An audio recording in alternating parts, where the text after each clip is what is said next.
Dehydration is very serious. It can normally start off quite mild as a result of having vomiting or diarrhoea, being under the weather and not drinking enough because you've lost your appetite and you don't want to drink, you're quite lethargic. So if you've got a temperature, that may happen.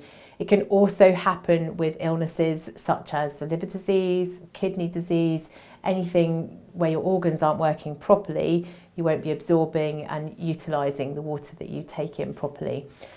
And what can happen is that your body is being starved of the fluids and your cells in your body don't like that. So what will happen then, they will react by making you feel lethargic.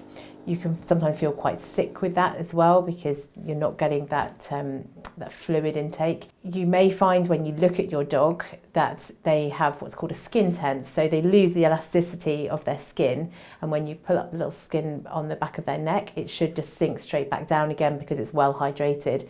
But in dehydrated animals, when you pull that skin tent up, it tends to stay around for a bit longer before it goes down, and that's just an indication that the skin has lost some of that elasticity.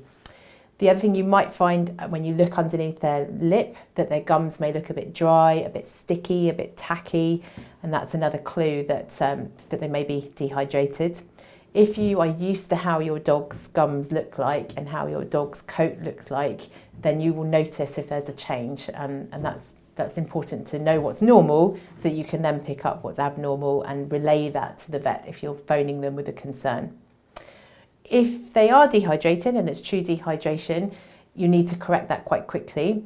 If your dog or cat is still well in themselves, offer them more water. Try and encourage them to drink more. Might be if they're still eating, you can just add some water into their food and get them to drink that way without them having to lap from a bowl. If they're off their food or they're getting more dehydrated, you really need to be seen by a vet quite urgently so that they can correct that either with intravenous fluids or subcutaneous fluids, which is where we inject fluids underneath the skin that then just disperse around the body. The other thing that happens in dehydration is you get a drop in electrolytes because fluids carry those important electrolytes that make all your organs and all your cells work. So once you're at a vet's, they will probably supplement with those electrolytes in the fluids that they're giving your animal as well.